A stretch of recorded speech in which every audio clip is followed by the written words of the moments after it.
gentlemen, boys and girls, welcome to our podcast. I'm Everson, your host. With me, we have investor and trader Patrick and Max. What an interesting week last week. There's so many up and downs, so many emotions. Made a lot of money, lost some money. Why don't we start off with you, Max? What happened with your trade performance last week? So last week I talked a little bit about Apple and how I thought it was the right time for it to pop, just because of what the chart was saying. So I got into my position on Monday, and so that was a nice move. Then looking at the SPY, I got into some calls and rode the market up. And as soon as I saw that things were turning for the opposite, actually it was on Wednesday, while the Fed was talking, I was seeing a lot of bearish activity. But I actually hesitated, so I actually had to go until Thursday morning for me to build my my bearish portfolio with a few puts, and then rode that down, and so it was a lot of fun, up and down. Just making sure I kept reading the charts to see if there was some weakness or some strength, and took advantage of it. Did you trade it throughout the week? Yeah. It looks like it made a hill.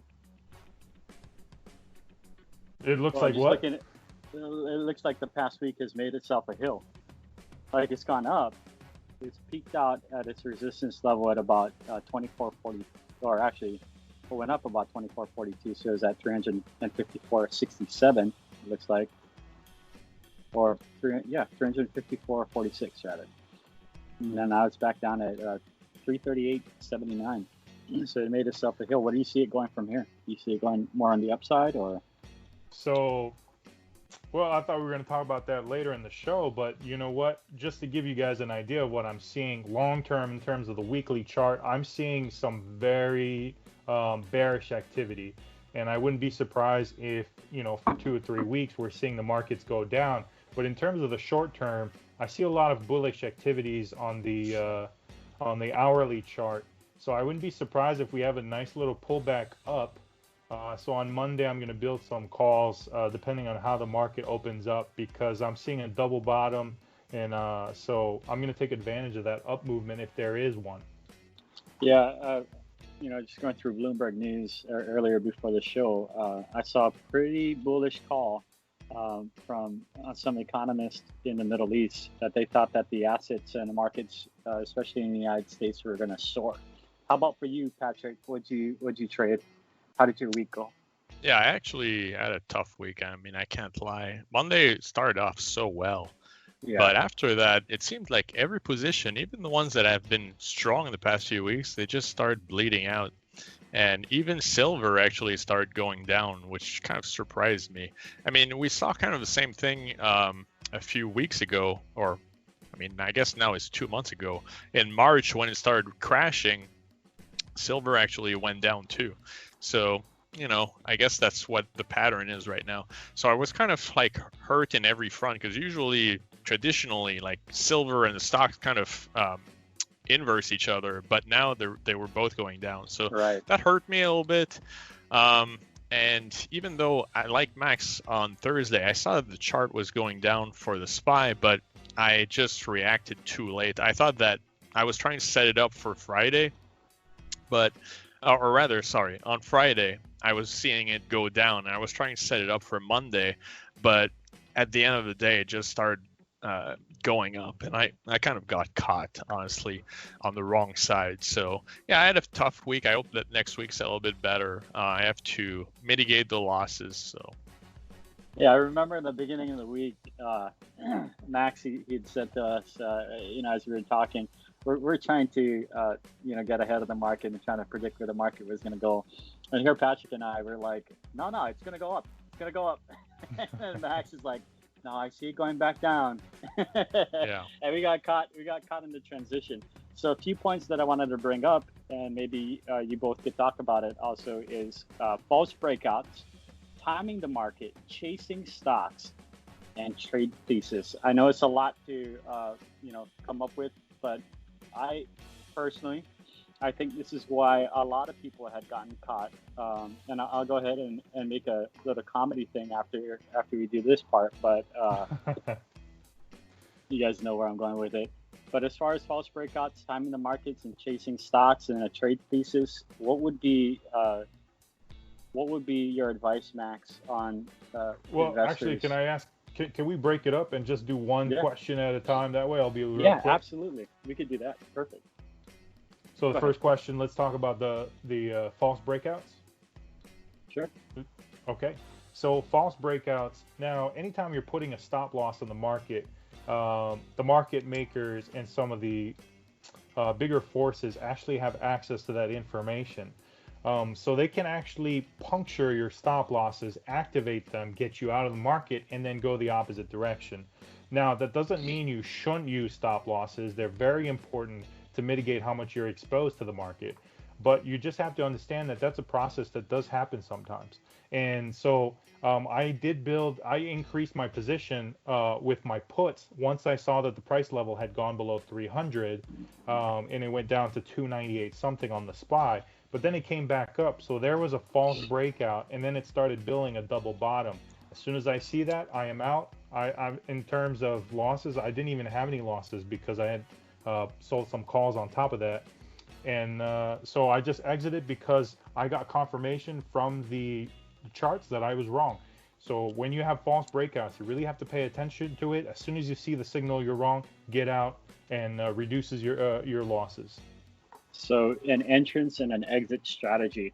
Max has been really good with these entrance and exit strategies. And then just for clarification, the institutions that are able to be able to see all of our positions that we put in for stop losses and limit trades, limit orders, these are at a level 4. Is there a level 5? To be honest, I'm not even sure if regular retail traders have access to it. In Right. fact, when I was on Wall Street, our branch did not have access to it. So that's Wow. actually more inside information. In Okay. terms of entry and exits,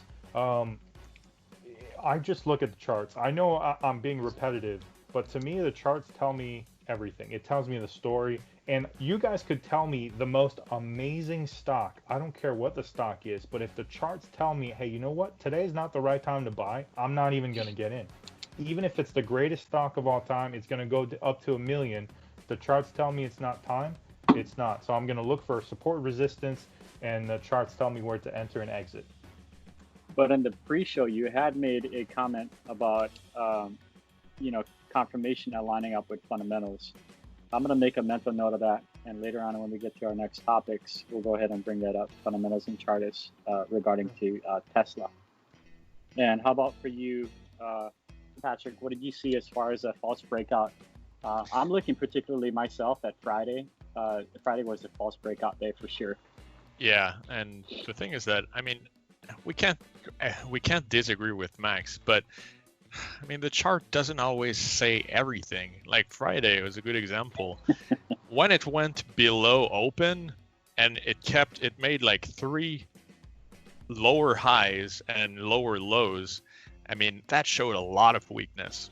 And when it went under the close from the previous day, I mean, to me, that was very bearish. And what happens next? Like 12 green candles straight up. So it feels like all of the bears had sold their position during the day, and now it was time to buy. So, you couldn't really necessarily see that in the chart. Sometimes, Max, that's why you always look for confirmation, right? But so there's that. And if we look at a longer period, I mean, this week, it feels like it's a clash of titans between the vast majority of people that think that people just want to buy stocks right now. People just want to buy. And then you have the hedge funds that are of the mentality that, I mean, they still think that it's overvalued and it's going to go down. So it feels like there's this clash where so the market doesn't really know where it's going. One day it wants to go up, one day it wants to go down. So I don't think we've found that equilibrium yet.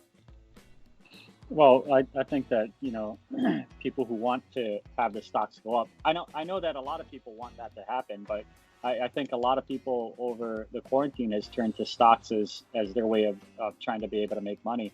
I know that Best Buy, speaking to some of the workers there at Best Buy, people are going in to buy computers.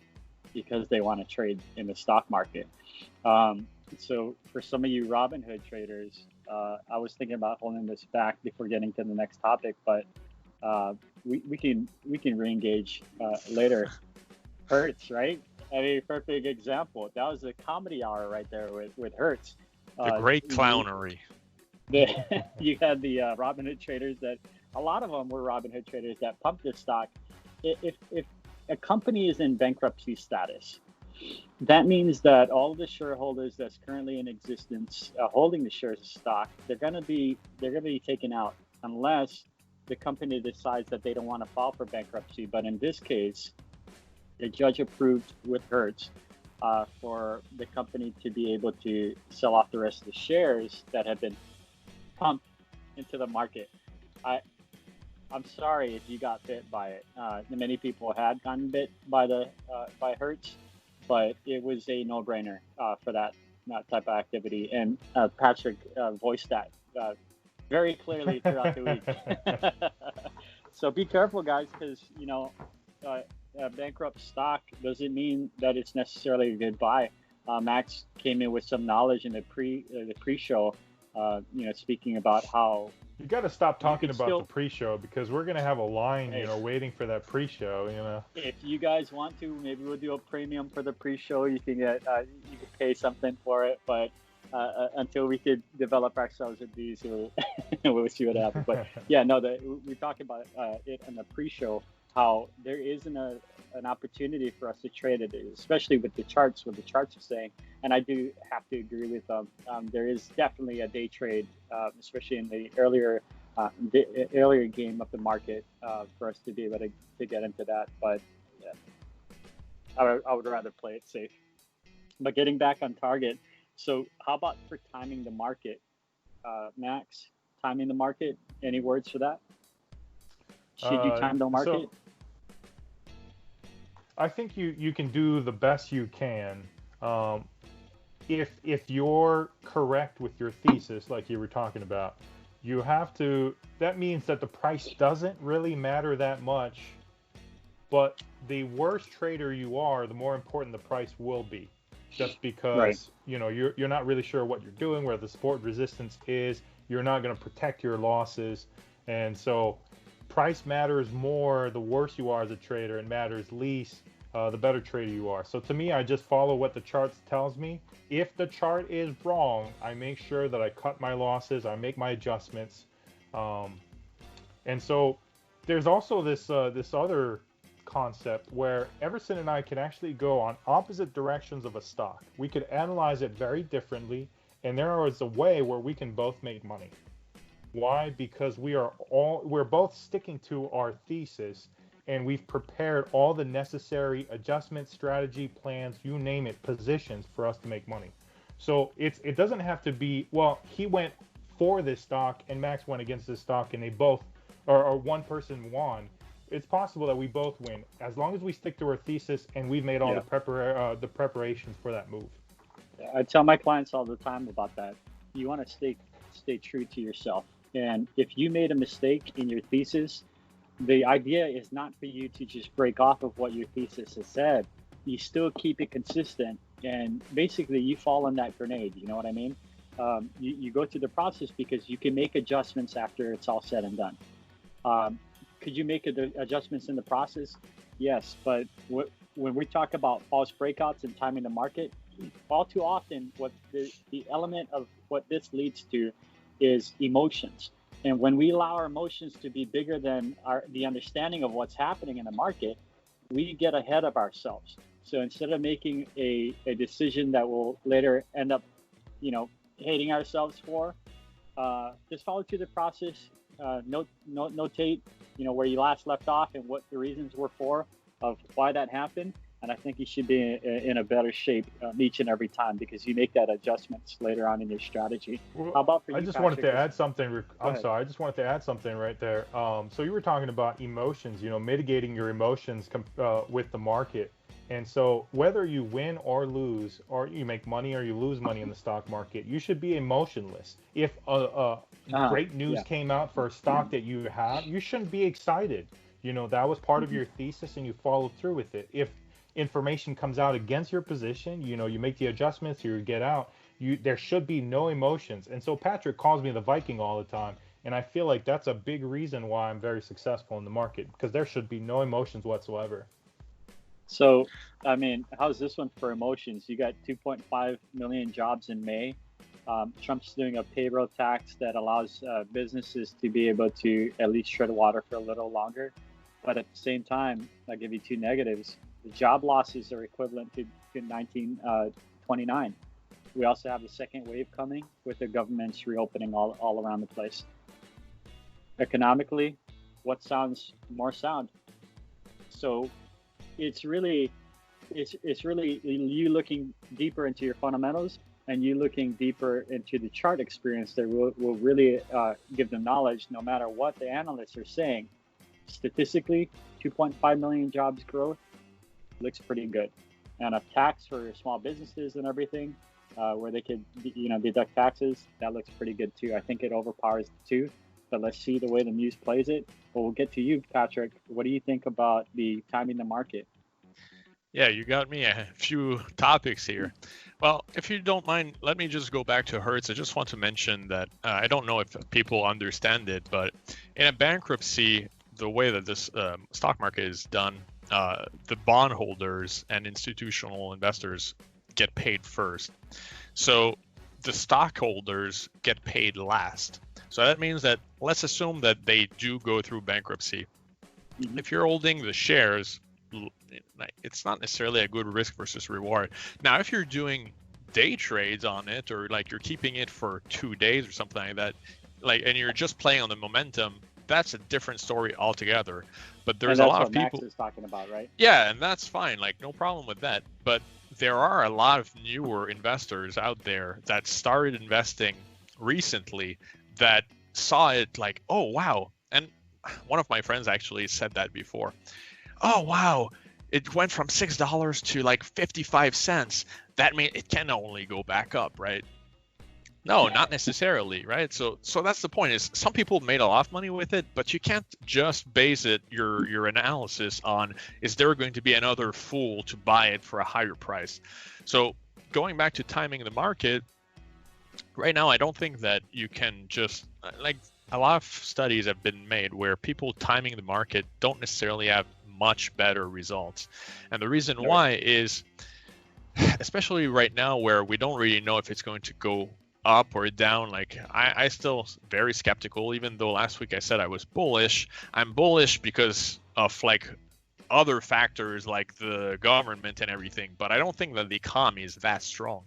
So what you should do, what people recommend that you do is, like, if you find a stock that you're really interested in and you think it's, good long term, buy it, and then you're going to be fine probably in both directions. The reason why is, if it goes down, you can do what's called average cost down.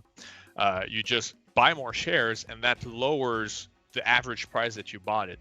So when eventually the stock market goes back up, you're going to make those gains too. So an example of that, Everson had recommended one stock to me one time, and I bought 1,000 shares at $375.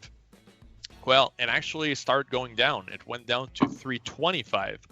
And unlike Max, I'm not a Viking, so I was a little miffed about it. But what did I do? I bought more shares, brought the cost down, and then it went straight up to $490, right? So I made a pretty good profit. Well, you can do that with almost every stock. So if it goes down, you can average cost down. And if it goes up, you get your profits right away. So you don't necessarily need to know the direction short term. So that's like one of the fundamentals. If you're not doing like momentum trading, you have to understand that's how you have to do. Like, don't buy 100% of your position right away. Try to stagger it. And this, I think, is flexible for a lot of people.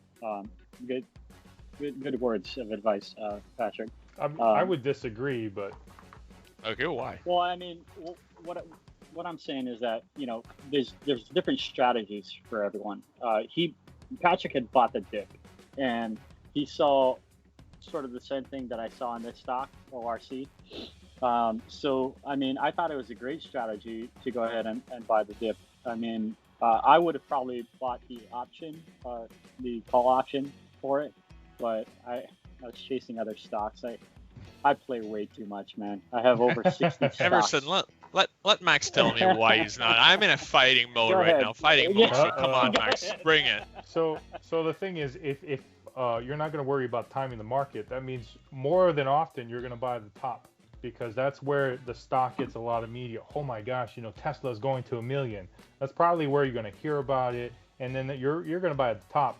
And so as it's going down, you might think, hey, I'm here for the long term, 3, 4, 5 years, but during that period of time, you're losing the opportunity cost.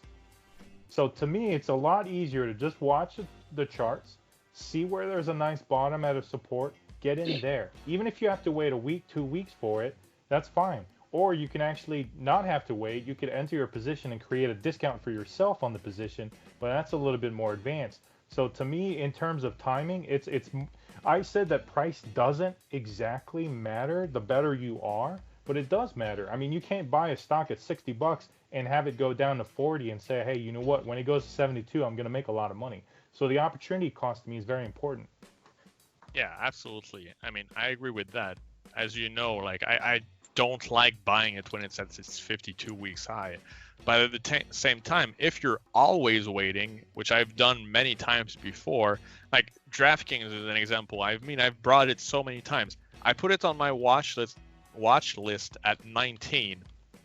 And I said on the show that I wasn't ready to buy it yet. Well, what did it do? Boom, it went to 40. Now it feels really expensive, so I'm not going to buy it, right? So because I was trying to time it right, I just missed that opportunity probably for however long it takes for it to go back down some. In the earlier games, or let me retract. Let me think. In the earlier days, when I first started to invest in the stock market, I noticed this lesson clearly about timing, trying to time the market, but trying to time a stock. And this was with Apple.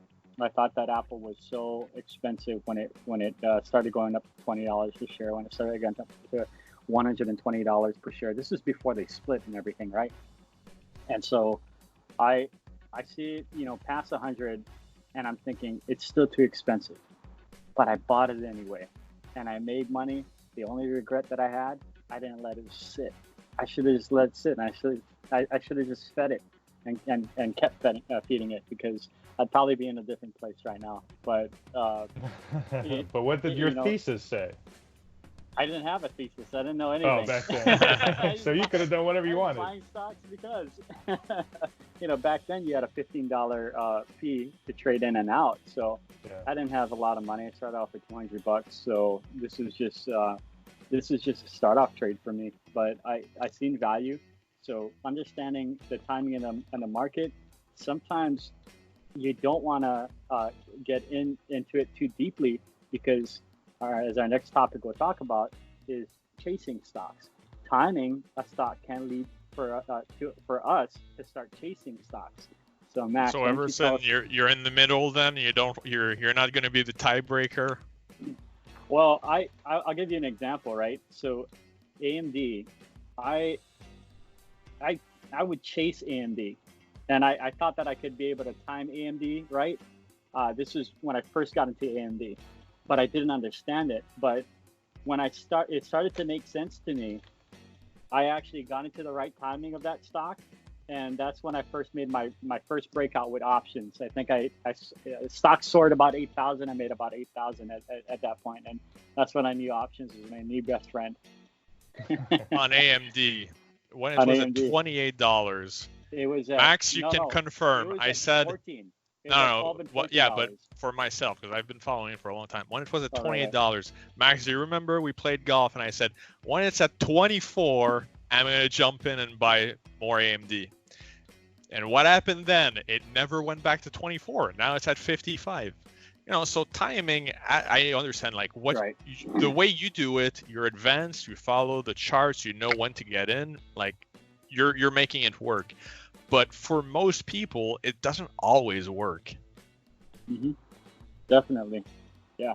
We could go into a deep topic of conversation, but for time purposes, let's move on to chasing. How about your knowledge of that, Max? In terms of chasing, I would probably say out of the three of us, chasing's not a problem for me. And because when I see a stock that isn't, the chart is just this exponential growth, like Nikola or all these stocks that you guys usually send me, hey, check out this stock. If I'm not seeing that resistance, I'm not seeing support, I'm not seeing a consistent trend in volume. When the chart doesn't make sense, I don't even look at it. I don't care if tomorrow it's gonna go up to $100,000. To me, it's not part of my thesis. So chasing is very unusual for me because I need it to break a support or break a resistance or have a pivot point. So in fact, I'm not chasing enough. I should start chasing more often, but it's not part of what I do, so I don't worry about that. So Max, the man who knows no chasing. How about for you, Patrick? I don't really have an opinion on it, honestly. Just because of the fact that, right now, my goal would be to buy long-term stocks, but it's just so difficult right now because I find everything really expensive. So, I as it keeps going up, if it gets too high for me, I just let it go. I mean, what about your cyclical stocks based on the virus? I mean, there's some stocks out there that's done really well throughout the environment. All things considered, right? eBay did really well. Amazon did fairly well. You got some stocks that just they thrived out of what was going on with adversity and everything. So, I mean, I guess it's really what we do our research on. I mean, there's always opportunity. In my opinion, I feel like there's always opportunity. But I wanted to use chasing as a segue into the next topic, which was don't invest in IPO, or even if it's not an IPO stock, some Chinese stocks. Be careful. Buyers beware. I'm talking about JFIN. I'm talking about WINS. Stock ticker JFIN. If we look at JFIN on the week, you might have gotten excited if you would have bought in June the 9th when it was $2.49, and then it pops at June the 10th. It pops to about $29. That's 1,133.75%. That's ridiculous profitability, I know, but just to be real with you guys, that's not practical. What we would call these stocks or these types of trades are pump and dumps. So oftentimes, a financial institution or some kind of trader will look at stocks like these, and they would pump the stock and hype everybody up, and understand that these are stocks that are popping during down market days. Usually you see them pop about 200, 300%. People get excited, they jump in there, market pulls back for another, whatever the case might be. So don't be fooled. Don't get trapped into doing that because you want to chase this success in the markets. We look at WIN, right? WIN, W-I-N, WINS, W-I-N-S. WINS Finances, also another company in Beijing. The last one was in Shanghai. This stock, if we look on the week chart, back in June the 9th, it was trading at $7.43. And then it pops to a high of, I'm looking at maybe about 52.65. So it's about a 602% pop. I remember all of this unfolding as it got to those levels. It maybe had about a 50% to 100% room for running. But these are very dangerous stocks, so buyers beware. I wouldn't chase stocks like these. I wouldn't even get into stocks like these unless I had an absolute clear conscience of where it was going to go. But it's just so impossible to predict those. Don't you see actually that as a good opportunity to buy the downside? Well, a lot of these stocks, you mean shorting the stocks or buying puts? Yeah, just because of the fact that they come out of nowhere. There's no real reason for them to get pumped like that. So right. That's why they call them pump and dumps. Yeah, exactly. But so if you can spot them like that. You think That so? would be chasing. Yeah. Yeah, that would be chasing. It's just the opposite. Instead of like chasing to buy, you're chasing to sell it. And it's so impossible to. I mean, let's look back at JFIN, right? If we look back at JFIN, you would have to be able to predict that on that week chart, right? We're looking at the week chart that on June the 9th or June the 10th. So if you bought in at June the 9th and then June the 10th, it would have gone up to 680. How would you have predicted that it would go up later on in the day to 1,133.75? You couldn't predict that. So if you were shorting the stock, you would probably get sifted out fairly quickly, and you would have to hold that onto the next day. So talk about emotions right there. You're going through a lot of emotions, but that's literally that, in my opinion, that's literally chasing. And you're right. At some point, it does return back to normal. I mean, you could try and time it, but who's to say that it doesn't hold its value? I don't know. I just don't want to go anywhere near it. I don't want to chase the stock at all. So if you're playing these kind of stocks, I feel for you. Just hopefully that you're on the right side in that process. Let's move on to our next topic. What sure proofs your trade thesis, Max? I'm sorry. Could you repeat the question? What sure proofs? Yeah, what sure proofs your trade thesis? So what do you do? I'll go into a question format then, a better question format then. What do you do when things go bad, and what do you do when things go right for you? Okay. So I think I've mentioned this a couple of times on the show before, but before I enter a position, and even though I don't have a lot of emotions for the market, but I also want to put myself in a state where I have even less emotions, which is before entering a position. Then I create my strategies, my tactics for what happens when the market goes up, what happens when it goes sideways, and what happens when it goes down. So, if I'm buying puts, what do I do when the market goes up? Because in theory, that's where I lose money.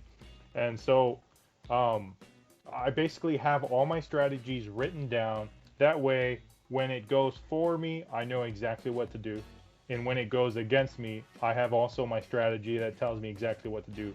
And these ideas were developed before I even entered the market. So theoretically, these strategies are the least emotional piece of strategy that I can use. If I was trying to create it on the fly, then there's a part of me that might feel a little bit of emotion, and then my strategies would be skewed, right? So that's why all my strategies are developed before I enter the position. And so, some of my clients are like, hey, look, I have a position here, I have a position there. And it's hard for me to analyze and create the strategies because I wasn't there at the beginning originally with the information they had. And so now I'm just trying to create something on the fly. Sometimes it works, sometimes it doesn't. But it's like the profits and losses are made before you enter the position. And I don't think I have enough time to describe what goes into that, but I'll just leave it at that. So before you enter the position, it's the same thing as create your shopping list before you go to the grocery store, or else you'll come back with all kinds of different crap, right? Yeah, I have a friend that hates me for going to the store, and I don't have a shopping list. And I wander the store for an hour. We won't talk about my shopping experience. Patrick, how about for you? Well, I mean, over time it's changed. The way you guys know that I kind of redesigned my portfolio, and I'm trying to keep 50% in stocks, 25% in like my daily, weekly metals options, and 25% in like more kind of the trades that you, Everson, and Max do, which is more momentum trading right now. So like it really depends. For the stocks, since I'm in for the long term, there's not a ton of adjustments to do. Like I'm just waiting for them to go up. I mean, if it can take 5 years, I don't care. I'm going to keep them because I believe in them. Now, when it comes to silver, And gold, well, every week we have to adjust. So depending on what it does, if it goes up, adjust one way. If it goes down, adjust another way. So it's more about the momentum trade. That's the ones that require a lot more attention. And I mean, that strategy for me evolved over time, a lot based on you guys, honestly. So you guys are better positioned to talk about it than I am. But basically, I just try to cut my losses. When it's not going my way, I cut my losses. And when it is going my way, I just wait and see like when it starts to go the other way, and then I exit right away. So one strategy that I learned from this week was that as far as chasing stocks, as far as false breakouts, and as far as my timing in the market and everything, sometimes you just got to step out and just not trade, and that's exactly what I did. I said that's what I did on Friday, but I'm so prone to buying stocks. I actually bought a couple of stocks and making money off of it, but it's just it is what it is. But we're gonna close with a couple of questions. We're reaching our time in the next 15 minutes. But as far as what do we think? Are we predicting the market, or is the economy predicting the market? Wait, are we predicting the economy, or is the economy predicting the market? Is the market predicting the economy? That took a long time to get out there. Yeah, so it's basically the question was: is the market predicting the economy, or the economy predicting the market? Yeah, I'm gonna make today. Go ahead, Max. All right, so this is my chance to build the opposition. So the market is a reflection of the economy. Wait, actually, what my stance is actually the opposite, right? So wait, you didn't say that we actually all agree. So now he's trying to be the devil's advocate. No, so why don't you guys go first? Patrick, why don't you go first? Yeah. So basically, one of the basis of analyzing what a stock price should be is not only its history of earnings, but it's also what's called the forward PE. So basically, what should the price be based on the earnings in the next 12 months, and then in the future, if you can project that far out. So that's how you're supposed to be kind of basing what you should be paying for a stock. Well, sometimes there's some distortions, kind of like right now with the pandemic. A lot of companies' profits and earnings are so far down compared to what they're traditionally, situated. So in that regards, right now it's a little bit distorted, but overall, that's how you're supposed to be analyzing it. So the stock price is supposed to be a reflection of what's going to happen in the future, meaning the stock market is predicting what the economy is going to do coming forward. I sort of feel the same way. Did you agree, Max, or did you have an opposition? So I disagree. Okay. So I disagree. And so when the economy is doing really well, then people feel like they have extra money and they can feed that into the stock market, and then the prices go up. And so you have the cause and the effect. The economy is doing really well, which means that people are putting money in the stock market. Now, when the economy is doing really bad, then you're seeing the opposite. You're seeing people taking money. Hey, I need to take out my gold position because I'm going to need it for my rent, that kind of stuff. I lost my job. So as the economy is always going to be a couple of steps ahead of where the stock market is. And so as more people lose money, lose their job, they start taking money out of the stock market. And so that's why I strongly believe that the economy is actually leading where the market goes. That's a great argument on both sides. You can't disagree with either one of them. It's just it comes to show, if you put these in application to your thesis and analyze the market as it goes forward, I think that they could both win. But so. With that being said, what does it look like for future trades? I mean, are we more bearish moving forward to next week, or are we going bullish? Oof, that's a tough one, just because of the fact that, like, that's actually why I was hoping that Friday was going to close on. I mean, I know it sounds maybe negative a little bit, but I was hoping that it was going to close under the Thursday's close, just because of the fact that that would have been more of a signal that people were bearish and the market was going down. So, like, that's the toughest position when you're not sure where it's going up. Like, for years, like, we had this huge bull run, so you could actually, like, the market was going up, so you could plan ahead for that. But right now it's so up and down that it's very hard to, like, make a prediction. So right now I have to agree with you guys that it's better to react than try to predict. So for next week, I'm actually not sure. So I guess I'm kind of going to merge sort of the topic, Everson, that you brought up a little bit. You know, sometimes being on the sidelines is okay. Now, I hate doing cash, so I actually do something else with my cash just to generate a little bit of money. But it's like I said on last episode, I was on the sidelines throughout that weekend because the previous Friday, I didn't have a clear understanding of where it was going, so I was waiting for Monday for confirmation, and that's where I started making my plays. Now, so you stayed in cash for a bit. Well, yeah, what you would call technically cash. It wasn't really, but yes. And so for this week on Friday, so like Patrick was saying, we sort of were looking for a clear signal where the price was going to drop below that 300 support. That 300 support wasn't that strong because it's on the hourly chart, but what's interesting is it held and it created a double bottom, which is very strong. But the other thing is there's also another bullish movement, and I think I texted you guys on Thursday or maybe Friday.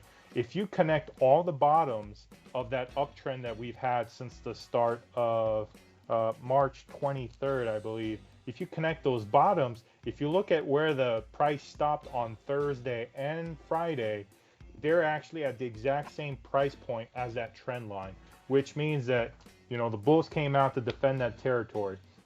Now, in my opinion, I think short term, we are going bullish territory. So that's why I said on Monday, I'm looking for my call position. I'm looking for some great plays for the market to go up. The bulls defending their territory on Friday, and I think that will continue for a while. In terms of long term, if you're looking at the weekly chart, I'm seeing some very strong bearish activity, and I would be very surprised if in the near future we break, let's see, that 323 level anytime soon. I think that might actually be a ceiling, a resistance level for us for quite some time. So Max, and this is a resistance? I hate to hijack it, but what is it going to take for us to reach your prediction of 420? Well, so we're just going through this cleansing period because the media has fed a lot of, you know, true or wrong, doesn't matter. I don't care about that. I just want to see that the market is reacting a lot to some negative news, and it looks like it's been condensed in a very pungent period of time. And so people are reacting to that. You know, there are higher cases of the virus and, you know, correcting the unemployment rate. So that's leading to very bearish activity. Once that cleanses out, we find a nice bottom, which, you know, could have happened on Thursday and Friday. Then, you know, we start, once we break that level of 323, then we're going to keep going high. But I just feel like we've created a pretty strong resistance at 323 that will hold for a while. The most bullish activity that I think we'll see would be a ascending triangle, where we will keep hitting our heads at the 323 level for a while as we keep producing higher lows.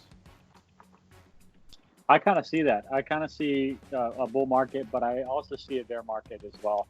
So I think, you know, be watchful with next week because I see those patterns coming in and out.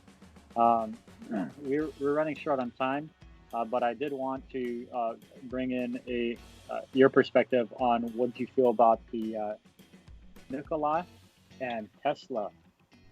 I know Max doesn't have much to say when it comes to Tesla, but, you know, with Nikola coming in as competition, what do you see in both companies? I mean, one hasn't really had any fundamental background at all, and Tesla has its fundamentals laid out. It's starting to turn out an earnings. It's starting to turn a profit, and it's in 3 different countries.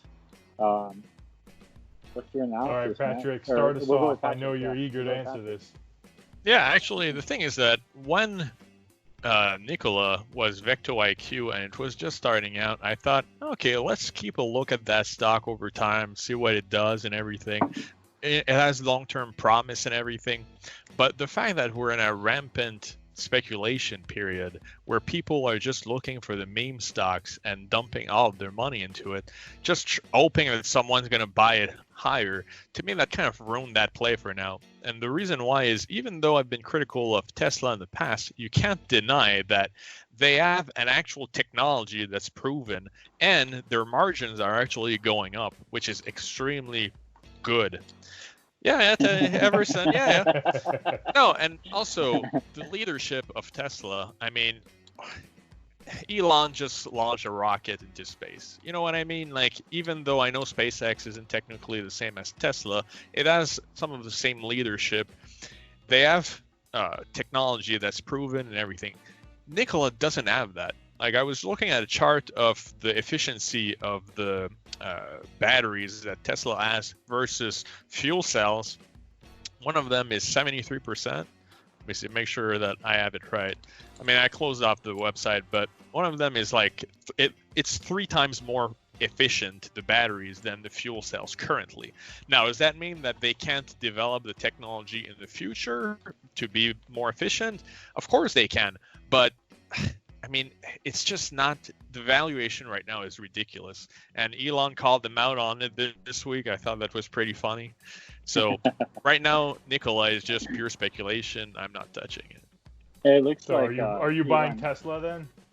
He said he's not touching it. I'll look at it. Oh man.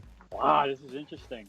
So Patrick is a more positive now on Tesla. You heard it, folks. You heard it first here on the show. Mean, you would be a fool not to change your mind. Like, when you see facts in the market, proven technology, margins that are increasing, like, you have to be objective and admit when you're wrong. But wouldn't that sort of create an instance where you would chase? I didn't say I was buying it right now, but it's well, I'm just saying in general. No, because he's going to do his research. He said he's going to look at his fundamentals. He's going to look at probably the charts, and then and he's also going to probably talk to us like and make his that's the analysis. way. One of the things I always discounted growth stocks, and like we can say that Tesla's a growth stock, right? But if you're thinking, like, some of the analysts, almost the minimum that they project Tesla to be in 2024 is 2,000. Yeah, 2,000. Yeah. No, I totally agree with some up to like let's not go into the crazies that say it's going to be 7,000 or 10,000. But if you say that every analyst say it's going to be 2,000, 3,000, well, right now if you can get it for 800 or 750, it would be a good discount. So yeah, I'm kind of changing my theory on that a little bit. Well, real quick, Max. Patrick was the one that let me know about Nikola, and I kind of stayed out of it for a little bit, but I actually did get into it, and I made a little bit on the ups and the downs on this stock. So, but at the same time, I got killed on a call. I'm getting killed on a call, so we'll see where that one is going. Was that the call from Taken? What's that? Oh, you haven't seen the movie with Liam Neeson? I've been trained for whatever. Oh, I forgot what the call is. Yeah. You said you got hurt from a call, and that's what I thought about. That's funny. But I don't disagree with that statement that you made, Patrick, about what all the financial institutions are saying. It's going to 1,500 or even 2,000. I can see that happening. I mean, you're in 3 different states. Why not? Elon Musk also. I mean, he's created PayPal, right, when he was in Canada. And PayPal, if you look at its all-year chart, it's at an all-time high in its all-year chart for PayPal. PYPL. Does it go higher from here? We're just gonna have to wait and see. One has proven leadership, another has newbie leadership. One has revenues, the other has no revenue. One as proven technology, the other as no technology. So I'm all for speculation. Like if you want to do a flyer on a stock, no problem. But I mean, they're in totally two different categories. It's like a heavyweight versus a midget. I mean, it's not fair fight. Wow. So He you went know, there. the younger you are, the bigger part of your portfolio should be in growth stocks, right? Speculation stocks. And so the older you are, the smaller that portion should be because you don't have the Right. time to gamble. So now you have all these young people that have plenty of time. If they lose all their money, they could start building up again. But if they do hit gold, they could make tremendous value very quickly. And so the way I see growth stocks is sort of like these chambers. You know, so let's say that Tesla is a chamber, and as it starts filling up, the value goes up, the price goes up, right? And so once it reaches maximum capacity, now people are like, hey, you know what? I'm not going to pay $1,000 for Tesla because that room's full. I have a better chance of making a good profit in a similar stock in the same industry, so I'll go for a Nikola. So maybe it doesn't make sense when you're comparing the fundamentals, but if you're looking at the risk reward and price, it's paying too much money for Tesla, and they could get better exposure in the same industry, so market share with Nikola. So it makes sense to me. Now, if those people are building their portfolio on, so their steady income stream, dividend play with Nikola, that doesn't make sense. But if they're putting 50% of the, let's say they're 22, they're 18 years old, they have plenty of time to build their portfolio later. If they're wrong, then And they make can go with mistakes. Nikola and make a really good return because. So if you're paying for Tesla at $1,000, but you're buying Nikola at $50, that means, for every $1 that Nikola makes, Tesla has to make $20. But who's to say that they're going to be successful at making cars? They haven't even made a single car yet. Who's to say they're going to be successful with it, right? And there's nothing wrong with keeping it on your watch list and following its development, but you're just arguing for the exact opposite of your entire theory, which is to react to what's happening versus trying to predict. That's not my style, but I'm just trying to describe what's going on in their mind. So if I gave you a deal, I said, hey, look, for every $1,000 you give me, I will give you $20. Or no, I'll give you $1 per year, right? Well, no, let's make it easier. All right, for every $1,000 you give me, I'll give you $10 every quarter, or for every $50 you give me, I'll give you $1 every quarter. Which one do you take? So Nikola is a lot cheaper. It has a better chance of making you money than Tesla. Because this is a growth stock. We're not talking about a dividend play. We're not talking about steady part of your portfolio. This is your gambling play. Well, we're going to leave it I like there. what you just said. This is a gamble. We can all agree on that. Well, we're going to leave it there, guys. We've run out of time. But as your host, Everson, I also wanted to say, I didn't get the chance to say this in the beginning, that, take our show for entertainment purposes only. You do understand that the risk to investments can cost you little to all of your profits, and you can also gain some in the process. So be smart about it, and always end up on the green side with things. Control, don't chase. Watch out for false breakouts. Time the market correctly. Develop on that trade thesis. With me, you have your co-host. We have Patrick and Max. Have a great week, and stay safe out there. Aloha. See you guys next week. All right, guys. See, Patrick, he introduces me.